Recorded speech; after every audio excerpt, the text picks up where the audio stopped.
The point programme में एक बार फिर से आपका स्वागत है। आज का विषय है मलेशिया सिंकहोल। तो आइए सबसे पहले देखते हैं ये चर्चा में क्यों है।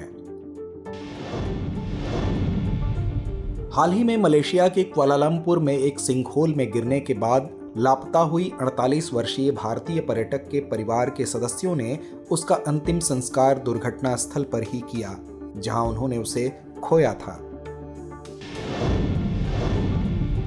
अब आइए जानते हैं सिंकहोल क्या है।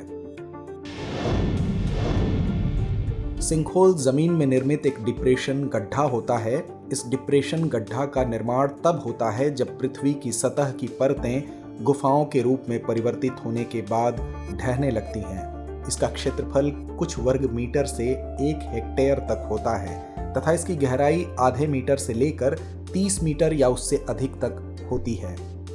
सिंकहोल की घटनाएं मुख्यतः चूना पत्थर, जिप्सम या कार्बोनेट चट्टानों वाले क्षेत्रों तथा कार्स्ट क्षेत्रों में सबसे अधिक पाई जाती हैं, क्योंकि ऐसे स्थानों पर जब वर्षा का पानी रिसकर जमीन में चला जाता है तो पृथ्वी की सतह के नीचे की चट्टानें शीघ्र ही घुलने लगती हैं, जिससे सिंकहोल का निर्माण होता है। इनके निर्माण में प्राकृतिक एवं मानव दोनों ही प्रकार की गतिविधियां शामिल होती हैं।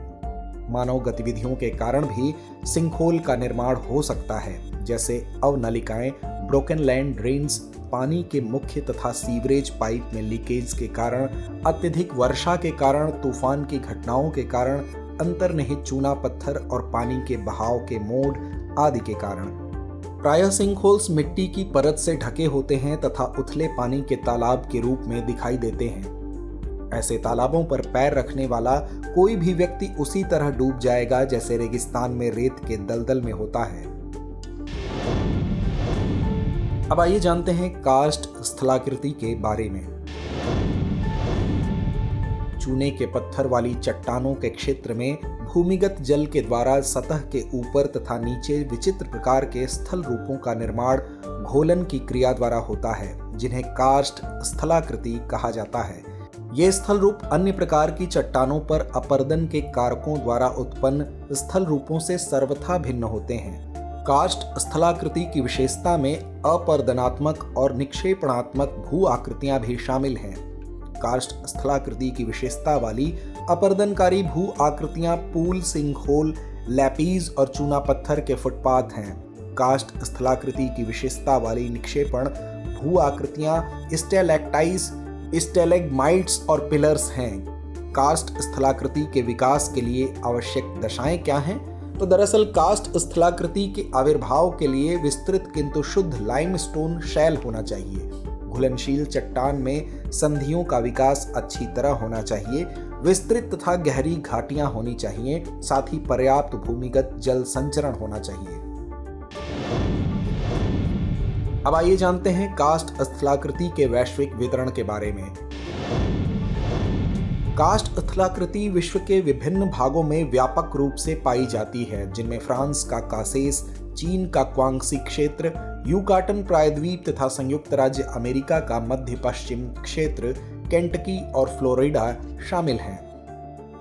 भारत में कार्स्ट स्थलाकृति विंध्य क्षेत्र, मुख्यतः दक्षिण पश्चिम बिहार, हिमालय, जम्मू और कश्मीर के कुछ हिस्से, रॉबर्ट गुफा, सहस्त्रधारा, पूर्वी हिमालय, देहरादून के निकट क्षेत्र, मध्य प्रदेश में पंचमढ़ी, उत्तर प्रदेश के चित्रकूट में गुप्त गोदावरी गुफा, विशाखापत्तनम के पास तटीय क्षेत्र, बोरा गुफाएं और छत्तीसगढ़ के बस्तर में पाई जाती हैं।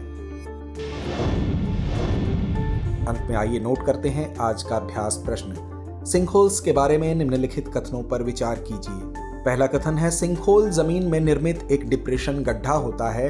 दूसरा कथन है इनके निर्माण में प्राकृतिक एवं मानवीय दोनों ही प्रकार की गतिविधियां शामिल होती हैं। उपयुक्त में से कौन सा या कौन से कथन सही हैं या हैं? विकल्प ए केवल 1, विकल्प बी केवल 2, विकल्प सी 1 और 2 दोनों, या विकल्प डी ना तो 1 ना ही 2।